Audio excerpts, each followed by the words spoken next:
still so very, very real. There's a lot of fake in this world, but the message of the gospel is real. To God be the glory. I invite you to open your personal Bibles or your Bibles in front of you to Joshua chapter 10, verses 1 to 15, and read silently as I read aloud. An amazing story, a story that encompasses one of the greatest miracles God ever performed in the history of the world. Now it came about when Adonai-Zedek, king of Jerusalem, heard that Joshua had captured Ai and had utterly destroyed it, just as he had done to Jericho and its king. So he had done to Ai and its king. And that the inhabitants of Gibeon had made peace with Israel and were within their land. That he feared greatly, because Gibeon was a great city, like one of the royal cities, and because it was greater than Ai, and all its men were mighty.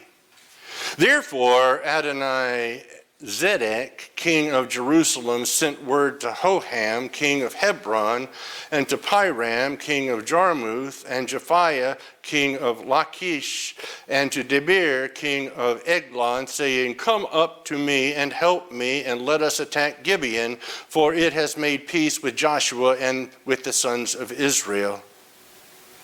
So the 5 kings of the Amorites, the king of Jerusalem, the king of Hebron, the king of Jarmuth, the king of Lachish, and the king of Eglon, gathered together and went up. And they with all their armies encamped by Gibeon and fought against it. Then the men of Gibeon sent word to Joshua to the camp at Gilgal, saying, "Do not abandon your servants. Come to us quickly and save us and help us, for the kings of the Amorites that live in the hill country have assembled against us." So Joshua went up from Gilgal, he and all the people of war with him and all the valiant warriors. The Lord said to Joshua, "Do not fear them, for I have given them into your hands. Not one of them shall stand before you." So Joshua came upon them suddenly by marching all night from Gilgal. And the Lord confounded them before Israel, and he slew them with a great slaughter at Gibeon, and pursued them by the way of the ascent at Beth Horon, and struck them as far as Azekah and Makkedah. As they fled from before Israel, while they were at the descent of Beth Horon, the Lord threw large stones from heaven on them as far as Azekah, and they died. There were more who died from the hailstones than those whom the sons of Israel killed with the sword. Then Joshua spoke to the Lord in the day when the Lord delivered up the Amorites before the sons of Israel, and he said in the sight of Israel, "O sun, stand still at Gibeon, and O moon, in the valley of Ajalon." So the sun stood still, and the moon stopped, until the nation avenged themselves of their enemies.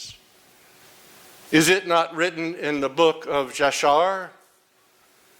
And the sun stopped in the middle of the sky and did not hasten to go down for about a whole day.